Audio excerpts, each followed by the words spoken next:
Filipenses 4:10, vamos lá, Filipenses 4:10.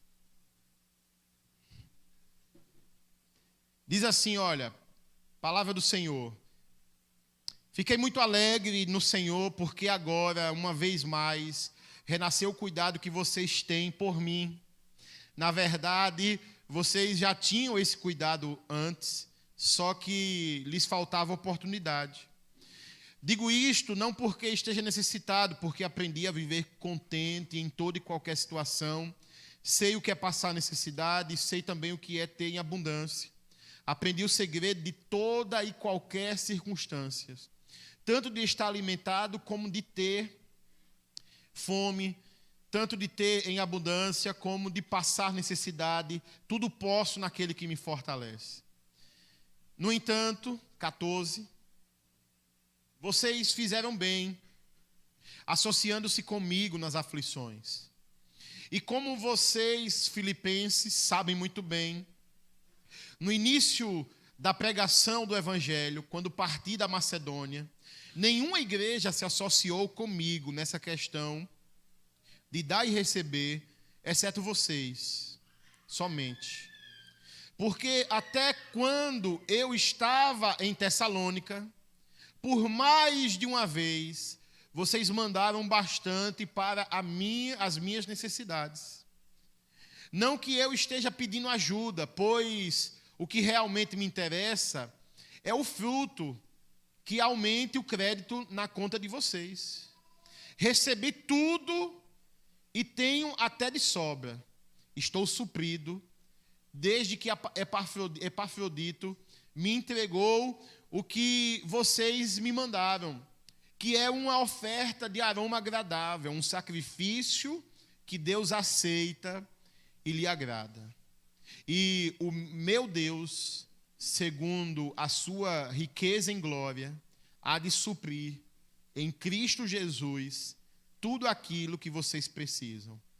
A nosso Deus e Pai seja a glória para todo sempre. Amém. Oremos mais uma vez. Pai,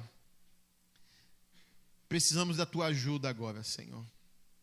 Precisamos que a Tua graça nos conceda entendimento, revelação. Ilumina a nossa consciência agora, que Teu Espírito Santo ministre, Senhor. Que não seja somente informação, mas que o Senhor fale ao nosso coração de uma forma singular. Oramos em nome de Jesus. Amém. Irmãos, Paulo escreve à igreja de Filipos. Filipos era uma das províncias da Macedônia, que tinha como capital Tessalônica. A região da Macedônia é o que hoje nós chamamos como Europa. Paulo chega em Filipos em sua segunda viagem missionária. Na segunda viagem, foram 3 viagens que Paulo fez. Na segunda viagem missionária, Paulo chega em Filipos e é a primeira cidade da Macedônia que ele prega o Evangelho, ou seja, a primeira vez que o Evangelho foi pregado na Europa foi por meio de Paulo na cidade de Filipos, antiga região da Macedônia, hoje parte da Europa. E ali em Filipos, Paulo ficou ali por algum tempo, pregou o Evangelho, ali teve a conversão de Lídia. Atos 16 começa narrando essa história da conversão de Lídia, uma mulher que acolheu os missionários na casa dela. Paulo e Silas e provavelmente Timóteo acompanhou, Lucas também acompanhou Paulo nessa viagem, ficaram hospedados na casa de Lídia enquanto estiveram em Filipos, e ali plantou uma igreja. Paulo, nessa cidade de Filipos, ele foi preso, açoitado. Você lembra quando ele cantou na prisão lá? É em Filipos que ele está ali pregando o Evangelho. Então foi a primeira cidade, era uma província que era colônia de Roma naquele contexto, dominado por Roma, e Paulo chega até Filipos para pregar o Evangelho em sua segunda viagem, enviado pela igreja de Jerusalém, autorizado pela igreja de Jerusalém. Ele viaja e cumpre essa missão em Filipos.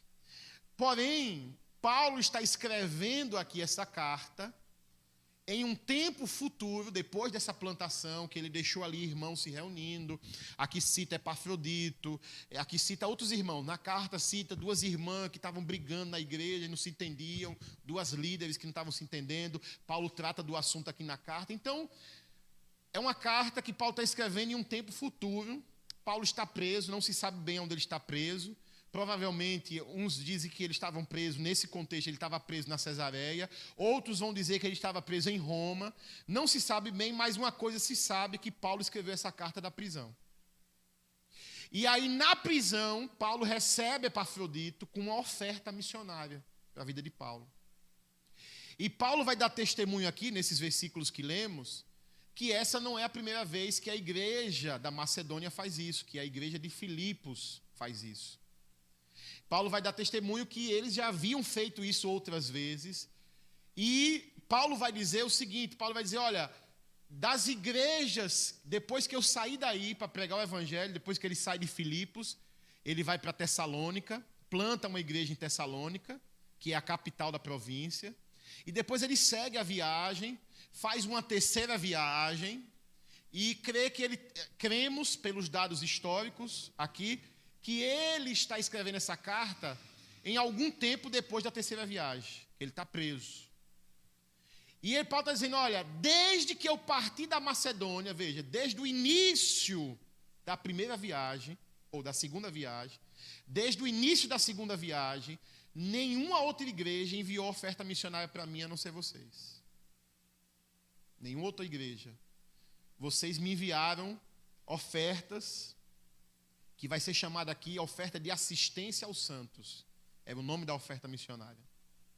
É uma oferta que era enviada para que o obreiro pudesse se sustentar na frente, na missão. E ali, Paulo, ele vai dar testemunho de como os irmãos envolvidos, mas assim, para a gente entender o que a igreja da Macedônia está fazendo aqui, para a gente entender a grandeza, o tamanho da semente que a igreja da Macedônia está enviando para Paulo, nós precisamos entender algumas questões primeiro. Primeiro, nós precisamos entender quem foi Paulo. Paulo é um homem que era um homem de uma posição social grande na sociedade da época dele. Paulo era poliglota, falava várias línguas, principalmente o grego, que era o inglês da época, dominava, escrevia e falava bem o grego.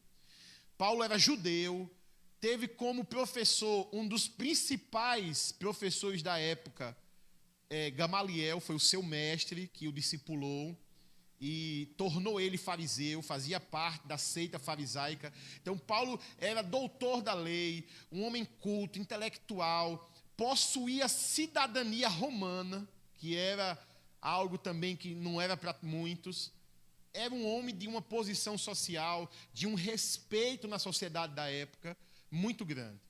Um homem muito zeloso do ponto de vista religioso, ao ponto de quando a igreja em Atos começou a se espalhar para pregar o evangelho, ele perseguiu a igreja, liderou a perseguição da igreja, perseguiu e matou cristãos, e em um determinado momento, a caminho de Damasco, estava indo para Damasco, para poder pregar o evangelho, para poder ir atrás daqueles que pregavam o evangelho em Damasco, certo? Porque como a perseguição estourou em Jerusalém e região, eles fugiram para outros lugares e eles foram atrás para poder prender e quem sabe até matar.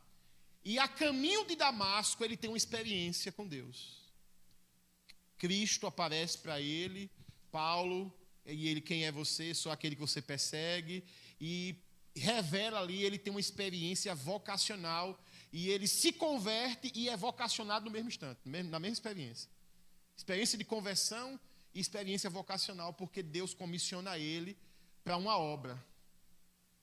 A obra de ser um missionário, a obra de ser um apóstolo, que era outro termo que os missionários eram chamados. Na Bíblia você não vai encontrar o termo missionário, porque os missionários da época eram os apóstolos. Os apóstolos que eram os enviados para levar. Assim que hoje a gente chama que são os missionários. E aí Paulo tem essa experiência, 3 dias sem conseguir enxergar, e tem experiência, volta a enxergar, é discipulado. A Bíblia diz que ele vai para a religião, uma região montanhosa das Arábias, para poder estudar, e ali ele tem experiência com Deus, recebe a revelação, e praticamente a base teológica da igreja cristã é escrita por Paulo. As cartas de Paulo são tratados teológicos, onde fundamentam boa parte da doutrina da igreja. É a partir dos escritos de Paulo, um homem poderoso, culto, intelectual, mas um homem que decidiu tornar tudo isso que eu falei, todo esse status, toda essa capacitação, toda essa intelectualidade, ele decidiu tornar como esterco, que é o termo que ele mesmo usa. Tomei tudo isso como esterco, por amor a Cristo. E aí Paulo abre mão de tudo para cumprir o chamado que Deus tem para a vida dele. Paulo, ele vai agora cumprir a missão, e Paulo, ele vai se manter financeiramente. Paulo vai se manter financeiramente com as ofertas missionárias que eram enviadas e com os bicos que ele fazia. Ele era fazedor de tendas, ele construía tendas, e aí ele fazia uns bicos para levantar recursos e se manter no ministério. Então ele se mantinha dessa forma, quando era acolhido em uma casa, quando enviavam-se ofertas missionárias, ou quando se ele mesmo fazia um bico para poder conseguir se manter. Então esse homem que tem um status social, uma posição social, uma condição social elevada, abriu mão de tudo para cumprir o chamado que Deus tinha para a vida dele. E que chamado? Porque a jornada ministerial de Paulo é marcada por muitos percalços. Paulo foi preso várias vezes, foi açoitado várias vezes, naufragou viajando de embarcação de um país para o outro, pelos mares, enfrentou a fúria do mar, a embarcação naufragou, ficou um dia e uma noite,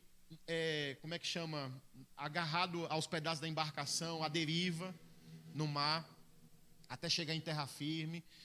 Paulo passou muitos perrengues, muitas dificuldades, como aqui no texto que a gente leu, ele diz, olha, eu sei o que é passar necessidade, o que é ter abundância, porque passou limitações, privações, mas tudo isso porque disse sim ao chamado que Deus tinha para a vida dele, para obedecer o chamado do Senhor. E Paulo tem uma obra notável, não somente a obra intelectual, mas a obra missionária, porque se basicamente os 12 apóstolos evangelizou a Judéia, certo?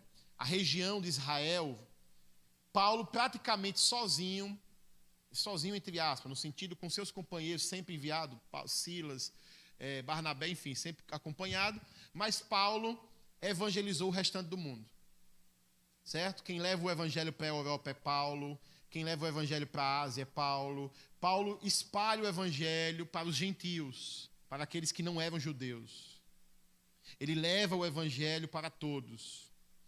Então, por isso ele é considerado o maior missionário de todos os tempos da igreja. O missionário mais notável, Paulo, porque levou de forma dedicada, cumpriu a missão que o Senhor lhe confiou, ser missionário aos gentios. E é esse Paulo que agora, final da carreira, está preso, escrevendo a igreja de Filipos e agradecendo por uma oferta que tinha sido enviada por Epafrodito.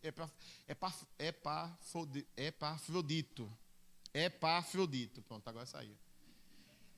Não é o nome desse, né? Sugestão, viu? Você engravidar e botar no seu filho. Sugestão. Inspiração bíblica. Veja, aí, o que foi que aconteceu?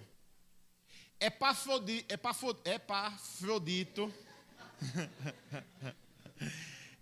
trouxe a oferta e voltou para a igreja de Filipos com a carta. Trouxe a oferta e voltou com a carta. E a carta é essa que nós estamos lendo aqui. E aí Paulo está dizendo, olha, versículo 10 na tela, por favor, verso 10. Diz assim: fiquei muito alegre no Senhor, porque agora, mais uma vez, renasceu o cuidado que vocês têm por mim. Na verdade, vocês já tinham esse cuidado antes. Só que lhes faltava o quê? Oportunidade. Olha que coisa preciosa.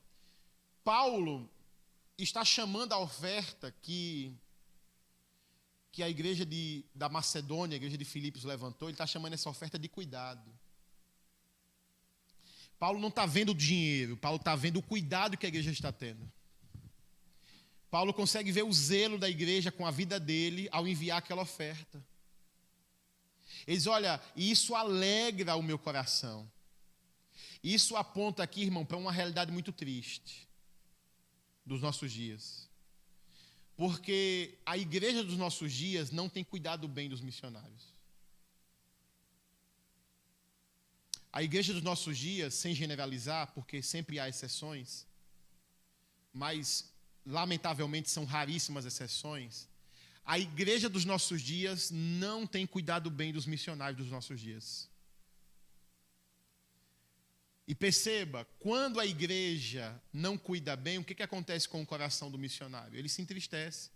Porque Paulo está dizendo, meu coração se alegra, estou alegre, olha lá, o que ele está dizendo. Fiquei muito alegre, por quê? Fiquei alegre porque vocês estão cuidando de mim. Mas o contrário também é verdadeiro. Quando se falta esse cuidado, o que acontece quando se falta esse cuidado? Hein? Entristece o coração do obreiro que está no campo.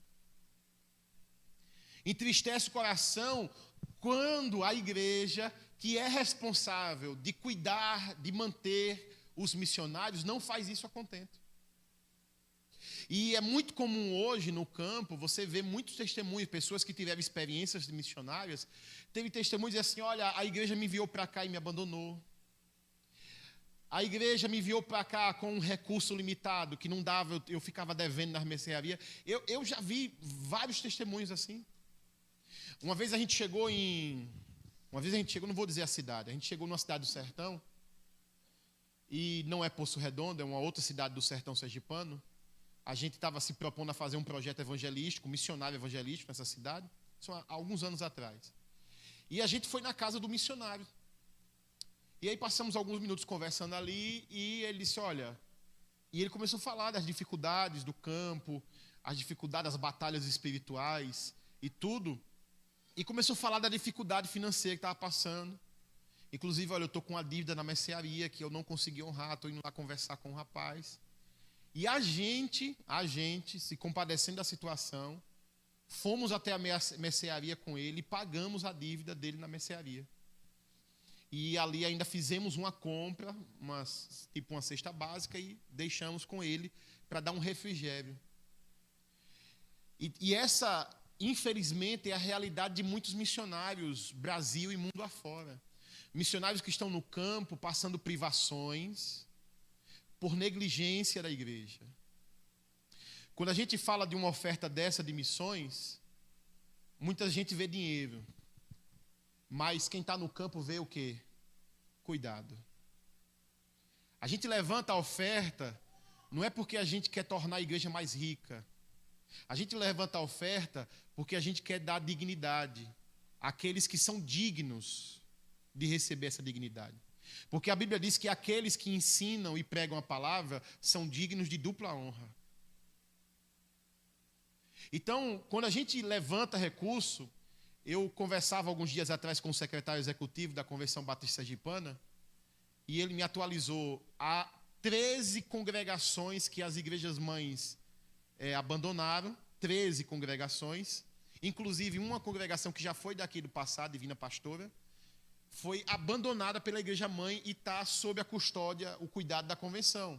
Só que a convenção não tem estrutura, não tem vocação para ser igreja mãe. Não faz parte da essência da convenção batista. Essas igrejas, essas congregações deveriam ter uma igreja mãe que estivesse lá investindo, cuidando dos missionários e desenvolvendo um trabalho estratégico para expandir o trabalho do evangelho naquela determinada cidade. Perceba. Mas há 13 aqui em Sergipe, no meio batista, tem 13 congregações que não tem igreja mãe. Os missionários que estão lá estão recebendo um sustento, estão tudo, mas às vezes não é só dinheiro que o missionário precisa. O missionário precisa, o cuidado não envolve só dinheiro, também dinheiro. mas não somente dinheiro. O cuidado envolve orar pela vida do missionário, visitar a igreja mãe, lá visitar, a igreja mãe se envolver. Tudo isso faz parte do cuidado com o missionário, e cuidado esse que alegra. Paulo está dizendo, o meu coração se alegra, eu estou muito alegre, porque vocês estão cuidando de mim. Perceba, a igreja de Filipos estava cuidando de Paulo ao enviar aquela oferta e ao enviar Epafrodito para poder ir com Paulo. Ele vai testemunhar que a presença de Epafrodito alegrou também ele. Então Paulo está escrevendo, dando testemunho, dizendo, olha, vocês têm cuidado de mim. E perceba que Paulo não coloca o foco no dinheiro, porque, irmãos, olha, verdadeiros homens de Deus, escuta o que eu vou dizer isso aqui a você. Verdadeiros homens de Deus não servem a Deus pelo dinheiro. Vou repetir isso. Verdadeiros homens e mulheres de Deus não servem a Deus por dinheiro. Podem receber dinheiro, salário, oferta, podem receber, mas o que move eles não é a remuneração. Porque, escute uma coisa, se você serve a Deus por dinheiro, você vai servir ao diabo, porque o diabo vai colocar um dinheiro maior para lhe roubar do serviço de Deus. Sempre que o seu coração estiver no dinheiro, o diabo paga o salário mais alto para te ter. Escute isso. Nós não nos movemos por dinheiro. Nós não servimos por dinheiro. Obreiros chamados para estar na obra, trabalhando integral ou semi-integral na obra, não deve se mover por dinheiro. Vão receber salário, oferta, mas não é o fator determinante. E Paulo está dizendo isso aqui, ele está dizendo, olha, irmãos, ele fala essas palavras para mostrar que o coração dele não está no dinheiro. Ele está dizendo o seguinte, irmãos, eu sei, eu estou falando isso, não é por causa do dinheiro, eu sei estar contente em toda e qualquer circunstância. Eu sei estar contente tendo em abundância, e eu sei estar contente tendo em escassez. Não é o dinheiro que me move, não é o dinheiro que modula a minha felicidade. Não é o dinheiro que determina meu sucesso. Não é o dinheiro que me traz contentamento. Eu aprendi a estar contente em toda e qualquer circunstância, porque o meu contentamento está no Senhor. É o fato de eu estar em Cristo e Cristo está em mim que é o meu contentamento. É o fato de que toda sorte de bênção já foi dispensada sobre a minha vida que me traz contentamento ao coração. É a certeza de que a vitória eterna, a glória eterna já está garantida para a minha vida. Então escute, Paulo está dizendo, não é o dinheiro, eu aprendi a estar contente em toda e qualquer circunstância, independente do dinheiro. Não é o dinheiro que me move, não é o dinheiro que me guia, é isso que Paulo está dizendo. Verdadeiros homens de Deus não são movidos pelo dinheiro. Não é uma proposta financeira melhor que vai me fazer sair daqui para outro lugar, nem fazer qualquer homem de Deus se mover, não é por dinheiro. Paulo está dizendo, meu coração não está no dinheiro. Mas escute, a oferta de vocês é necessária e revela cuidado. Aí ele continua, versículo 14, depois de falar que o coração dele não está no dinheiro, 14 ele diz, no entanto, vocês fizeram bem associando-se comigo nas aflições, e como vocês, filipenses, sabem muito bem, no início da pregação do Evangelho, quando parti da Macedônia, nenhuma igreja se associou comigo nessa questão de dar e receber, exceto vocês, somente. Ele disse, olha, somente vocês tiveram o cuidado de levantar uma oferta e me enviar essa oferta para poder me ajudar nas despesas do campo missionário. Porque perceba, se você ainda não se atentou para isso, a obra de Deus tem um custo. A obra de Deus custa dinheiro. Para fazer a obra de Deus tem um custo. Tem gente que diz assim, pastor, mas Jesus não precisou de dinheiro. Você não está lendo a Bíblia. Porque a Bíblia diz que existiam mulheres da alta sociedade que eram mantenedoras do ministério de Jesus. Tanto circulava dinheiro no ministério de Jesus que tinha um tesoureiro. Perceba. Para que ter tesoureiro se não tem dinheiro circulando? Porque é um custo, irmãos. Naquela época tinha um custo de viagens, de alimentação, de tudo. Nos nossos dias também.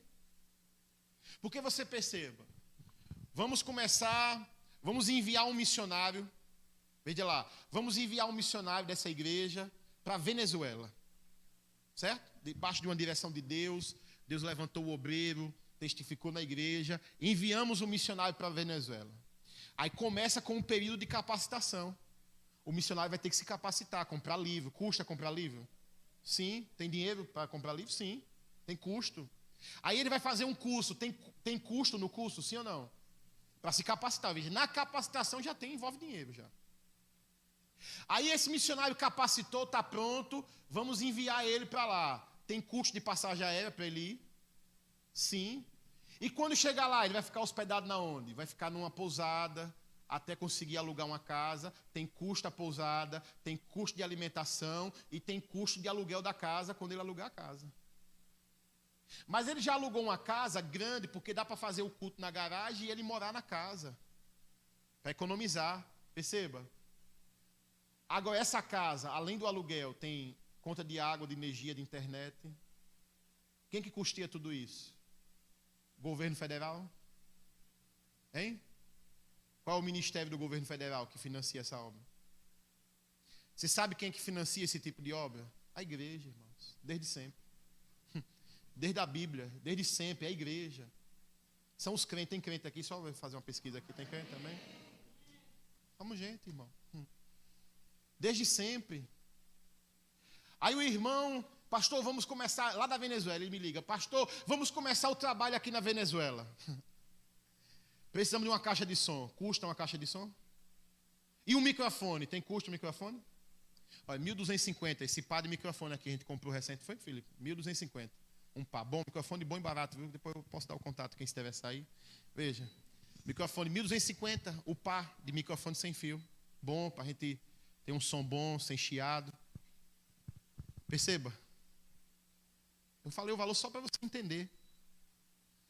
Comprar uma caixa de som hoje boa, mediana assim, útil para a gente fazer um trabalho de rua, uma caixa mais ou menos desse tamanho assim, olha, trabalho de rua, é uns 5 mil reais. Certo? Estou só para atualizar você. Mas, pastor, eu quero fazer uns cultos aqui na calçada, na feira. Evangelista, missionário, está lá. Tem que levantar o custo da caixa de som. Perceba o que eu estou dizendo? Aí esse missionário começa a ganhar gente. Pastor, está precisando comprar cadeira, está faltando cadeira para botar o povo para sentar aqui nas reuniões. Está entendendo?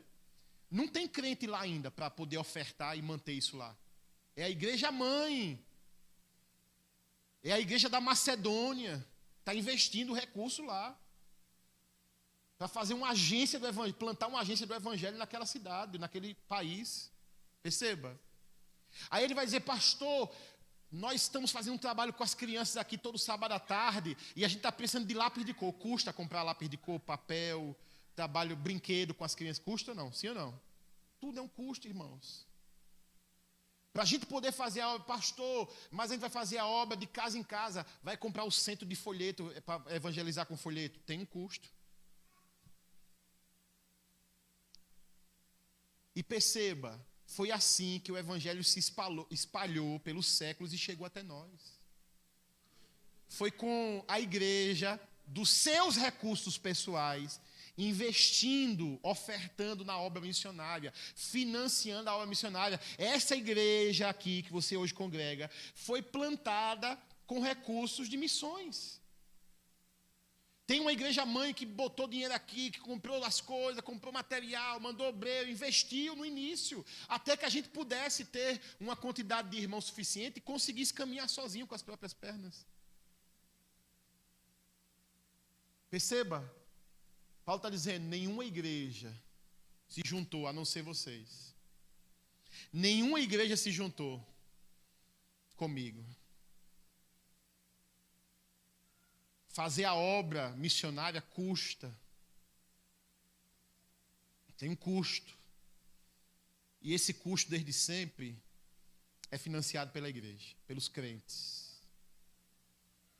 Por isso que a gente não pode deixar, porque se a gente deixar de investir, a obra missionária desacelera. E até para em alguns contextos. Por isso que a gente, como crentes, precisamos ter como prioridade missões, precisamos ser enganjados em missões, quer seja aqueles que vão, que Deus vai levantar para ir, ou quer seja aqueles que ficam orando e contribuindo financeiramente. É assim que se faz missões. Deus escolhe alguns para descer no poço, e Deus deixa os demais segurando a corda em cima daquele que está descendo. É assim que se faz missões, desde sempre. Desde os tempos bíblicos, no decorrer do século até os nossos dias. E agora, pastor, esse bastão está na nossa mão. O bastão de dar continuidade na obra missionária está na nossa mão. Nós somos responsáveis para, nessa geração, promover a obra missionária. Há tantos os lugares que ainda não tem uma igreja evangélica sequer. Bairros em Aracaju que não tem igreja evangélica. Deixa eu dar uma informação para você. A igreja Batista Koinonia lá em Aracaju, ela está no bairro Luzia. Bairro Luzia. Eu vou citar para vocês os bairros que estão ao redor do bairro Luzia, certo? Olha, Ponto Novo, Médici, Leite Neto, Jardins, Salgado Filho, Pereira Lobo, certo? São os bairros que estão ao redor, o Luzia está no meio aqui. Não existe uma igreja batista em nenhum desses bairros. Nem no Luzia, nós somos a primeira igreja batista daquela região. Não tem igreja batista. Perceba. E olha o mistério tremendo. Deus nos colocou na fronteira. Nós estamos num lugar que estamos na fronteira dos Jardins. De um lado é Jardins, do outro lado assim você vê o Leite Neto, olha. Do outro lado você vê o Luzia, do outro lado você vê o Grajeru. Nós estamos na fronteira, no miolinho, olha. Deus colocou a gente no miolo. Perceba. Estratégia de Deus. Pastor, o senhor pensou tudo isso quando escolheu o lugar? Nem vi isso, Deus vai me mostrar isso depois. Deus vai me mostrar depois. E o lugar não foi nem eu que escolhi, foi Ele que me mostrou. Mas por quê? Porque nós estamos ali cumprindo um propósito de abrir uma agência do Evangelho, uma igreja missionária que prega o Evangelho genuíno, comprometida com a obra de Deus, comprometida com pessoas. Um povo de fé está sendo edificado ali naquele lugar. E veja, eu fiz um levantamento informal assim, e no levantamento informal que eu fiz, nós somos a primeira igreja batista do interior plantando uma igreja na capital. Somos a primeira. Nunca existiu isso na história do Batista, pelo menos até o levantamento que eu fiz. Conversei com algumas pessoas. Somos a primeira igreja batista plantando uma igreja na capital. Pastor, você está se orgulhando disso? Não, irmãos. Eu estou dando um testemunho de fé. Para que você entenda que é assim que faz missões. E é assim que a igreja está deixando a desejar. E você sabe por que a igreja... Paulo está dizendo, olha, as igrejas, nenhuma se envolveu, só vocês. E assim, existem muitas igrejas hoje que não estão envolvidas em missões. E sabe por que principalmente não está envolvido? Porque não tem sobrado dinheiro para investir em missões. E esse é o problema, porque esse comportamento, você vai conversar, pastor, é porque aqui não sobra dinheiro para investir em missões. Irmãos, olha, aprenda uma coisa, nunca dinheiro de oferta pode vir de sobra. Aprenda isso aqui, certo? Dinheiro de oferta nunca pode vir de sobra, porque comunica desonra. Aprenda, vou repetir, viu? Dinheiro de oferta nunca pode vir oriundo de sobra. Sobrou, eu vou ofertar. Não pode. Oferta é preparada. Perceba isso aqui. Oferta tem que ser preparada. Você conversa com as igrejas hoje, os pastores, os líderes, assim, não, pastor, é porque não sobra, a gente tem tanta demanda aqui, tem que fazer isso. Aqui também, irmãos. Se quiser a lista, eu passo a lista. Felipe conhece comigo a lista. A gente tem muita demanda aqui para fazer, muita coisa para fazer, reparo, não sei o que e tal. Que a gente fazer. Mas escute, não é dado o dinheiro que sobra para missões. Oferta, irmãos, é um ato de fé. Grave isso no seu coração. Oferta é um ato de fé. Eu dou na confiança de que Deus não vai deixar faltar. E é assim que a gente se move como igreja. Por que a gente está lá no bairro Luzia hoje? Porque a gente tem dinheiro sobrando. Não tinha um dinheiro sobrando aqui, aí o pastor disse, vamos plantar uma igreja lá no bairro Luzia. Não, irmãos. Os líderes que acompanham a história do início sabem. Nós estamos lá dando um passo de fé. Pagamos R$ 2.500 de aluguel. Ah, irmão, você não sabe o que é isso. Está sobrando aí 2.500, pastor? É? Não. Passo de fé. Obedecendo a direção que Deus nos deu. De plantar uma igreja naquele lugar. E é assim que se faz missões, dando passos de fé. As igrejas precisam se envolver em missões. Os crentes precisam contribuir para missões, dando passos de fé. Não é esperar sobrar um dinheiro no caixa para mandar para missões. É dizer, olha, nós vamos enviar para missões e Deus proverá.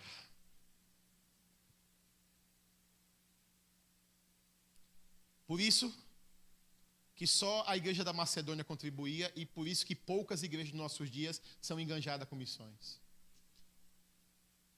Perceba, irmãos, não é dar do que sobra. Oferta não se dá do que sobra. Nunca. Oferta é um ato de fé. O texto continua, vamos caminhar por fim. Aí ele diz, versículo 16, porque até quando eu estava em Tessalônica, que é a capital, por mais de uma vez, vocês mandaram bastante para as minhas necessidades. Aí perceba, ele está dizendo, olha, quando eu estava em Tessalônica, vocês me mandaram, eu saí daí para Tessalônica, vocês me mandaram 2 vezes a oferta. Paulo está relembrando o envio. Agora você perceba, pastor, a igreja da Macedônia é Europa, a igreja rica, é Europa, hoje onde é a Europa, né? Região da Macedônia, então os irmãos mandavam porque tinham uma condição financeira tranquila, né? Esse negócio de oferta aí, pastor, veja, eu estou precisando de oferta, pastor, eu vou dar oferta se eu estou precisando de oferta. Tem esse tipo de pensamento, sim ou não? Pastor, como é que eu vou ajudar se é eu que estou precisando de ajuda? Tem esse tipo de pensamento, sim ou não? Sim. É errado, mas acontece sempre.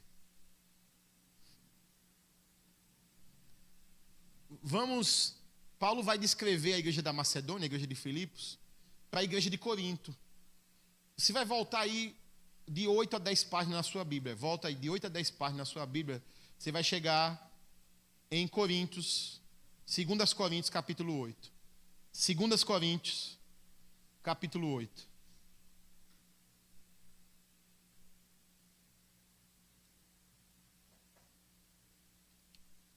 Veja, 2 Coríntios, capítulo 8. O que é que está acontecendo aqui? Presta atenção. Presta atenção. Paulo está escrevendo para a igreja de Corinto, dando testemunho dos irmãos da Macedônia. E Paulo aqui, presta atenção, viu? Paulo aqui, presta atenção, capítulo 8 e capítulo 9, basicamente Paulo está falando de dinheiro, de oferta. 2 Coríntios tem 13 capítulos, dos 13, 2 é falando de oferta. Isso aqui é para quem diz assim, o pastor só fala em dinheiro. Pastor, no culto passado falou, pastor agora não está falando, pastor... Se você congrega aqui um tempo, você sabe que isso não é verdade. Mas quando tem que falar, eu falo. E por que eu falo? Porque aqueles que eu devo imitar, falou. O que é que Paulo está escrevendo aqui? Paulo está escrevendo na igreja de Corinto, dizendo assim, irmãos, quanto à oferta de assistência aos santos, preparem elas antes de eu chegar. Isso aqui é o resumo do capítulo 8 e capítulo 9. Quanto à oferta missionária que vocês vão me entregar, certo?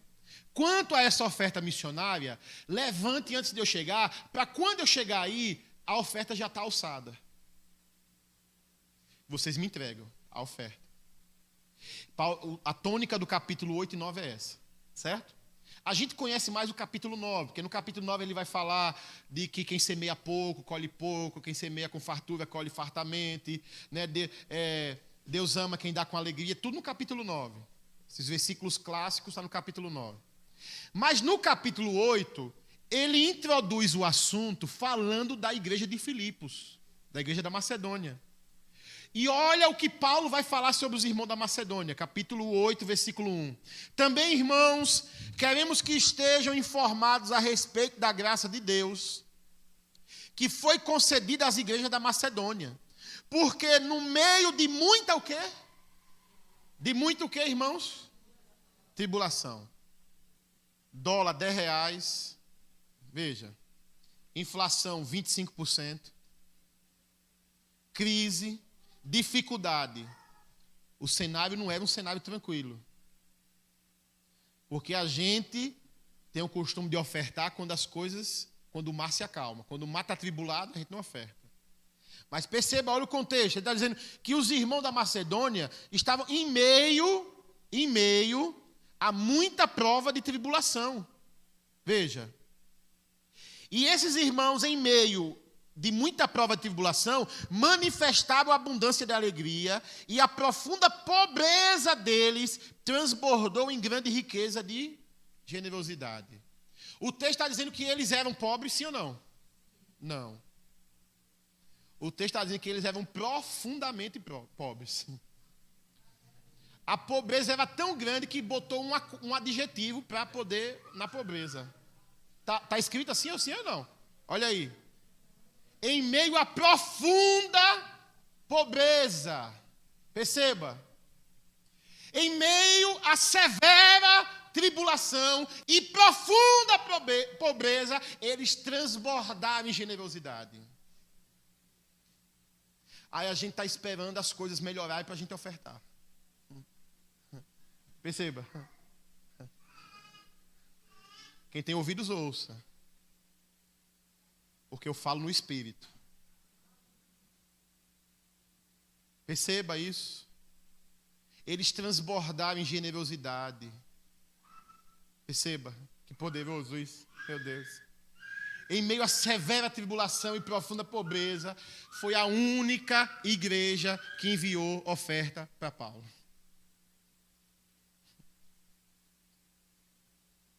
Aí o texto continua. Ele diz assim: porque posso testemunhar que na medida de suas posses, e mesmo acima delas, eles contribuíram de forma voluntária. O que é que ele está dizendo? Eles deram o que podia e até além do que podiam, eles contribuíram. E outra coisa, viu, Paulo está dizendo, de forma voluntária. Não foram constrangidos, não foram ameaçados, não foram manipulados, contribuíram de forma voluntária. Porque a oferta tem que ser assim, voluntária. O caráter da oferta é voluntário. Aí ele diz, 4, pedindo-nos com insistência a graça de participar dessa assistência, aos santos. Olha, eles insistiam, Paulo, deixa a gente mandar a oferta, Paulo. Penso que Paulo via assim, não, eu sei da pobreza, eu sei da dificuldade, irmãos, não precisa mandar, usa esse dinheiro para vocês aí, mas eles insistiam, não, Paulo, a gente quer enviar o dinheiro que a gente levantou aqui, perceba. Essa era a igreja de Filipos, que não faltou com a oferta para semear na vida de Paulo. Essa é a igreja de Filipos. Aí ele continua, veja. E não somente fizeram como nós esperávamos, mas pela vontade de Deus, deram a si mesmo, primeiro ao Senhor, depois a nós. Isto nos levou a recomendar a Tito, que assim como havia começado, também completasse esta graça entre vocês. Mas como em tudo vocês manifestam abundância, na fé, na palavra, no saber e em toda dedicação e em amor por vocês, esperamos que também nesta graça vocês manifestem abundância. Quando o pastor diz assim, irmãos, dê uma oferta generosa, eu estou sendo bíblico, sim ou não? Paulo está dizendo, irmãos, eu estou falando tudo isso para que vocês deem uma oferta abundante, manifestem abundância. Isso que Paulo está dizendo aqui.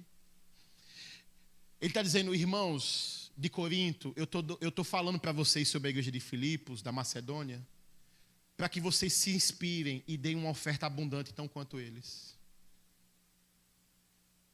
Pastor Denis, aqui nessa noite, está falando da igreja da Macedônia, para que vocês se inspirem e dêem uma oferta tão abundante como a igreja da Macedônia deu. Para que vocês sejam abundantes na assistência aos santos. Para que vocês sejam generosos. E a generosidade, irmãos, não é medida pelo valor financeiro da oferta. E explico. A viuvinha de lá, que Jesus ficou sentado do lado, aí veio a viuvinha e botou 2 moedinhas, não foi isso?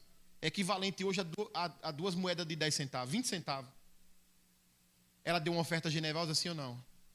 Porque ela deu tudo. Agora você perceba, uma pessoa assalariada dá uma oferta de 20 centavos. Foi generosa, sim ou não? Não. O mesmo valor, uma com generosidade e outra sem. Você entendeu aqui? O mesmo valor, mas uma teve generosidade e a outra não. Porque não é o valor que determina se vai ser generosa ou não. Entenda isso aqui. Perceba. Ele está dizendo, igreja de Corinto, estou contando tudo isso para que vocês sejam abundantes. Aí eu volto para terminar. Volta para Filipenses. Aí ele diz, aí ele fala agora da recompensa de ofertar. Ele diz, olha, que poderoso isso. 17. Filipenses 4:17. Diz assim, não que eu esteja pedindo ajuda, veja, não que eu esteja pedindo ajuda, pois o que realmente me interessa é o fruto que aumente o crédito na conta. Paulo está dizendo o seguinte, olha, irmãos, não é que eu estou pedindo ajuda, é porque eu sei que se você ofertar, o crédito na sua conta vai aumentar. Veja como é a matemática de Deus.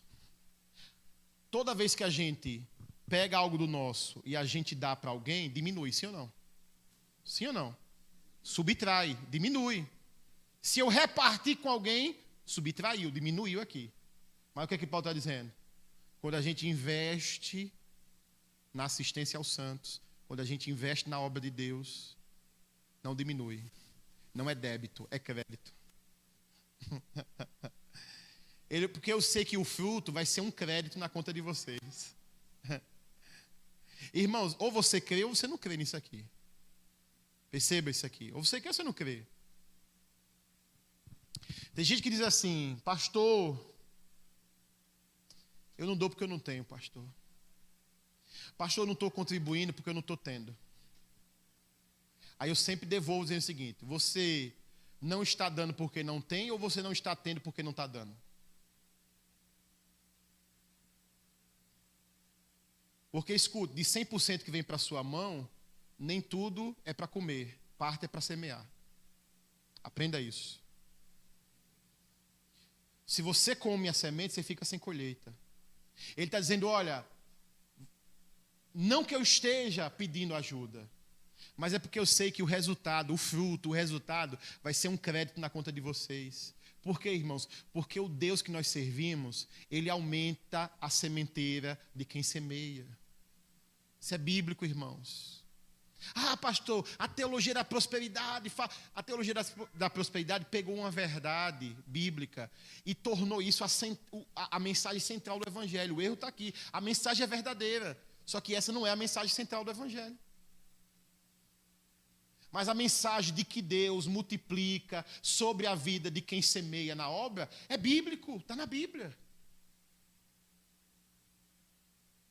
Ele está dizendo, o resultado disso tudo isso aqui é um crédito. Olha, você está debitando para ofertar, mas o resultado, Deus vai trazer um crédito.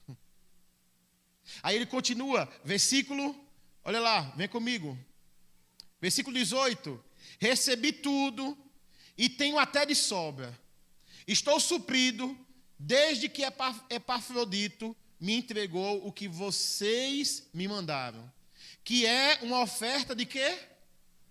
De aroma agradável, um sacrifício que Deus aceita e que lhe agrada. Veja, a oferta que enviamos para missões sobe para Deus como uma adoração, como um culto, como um sacrifício. Ele dizendo, a oferta que vocês me mandaram para Deus é uma oferta agradável, um sacrifício. Deus recebe dessa forma. Paulo está dizendo.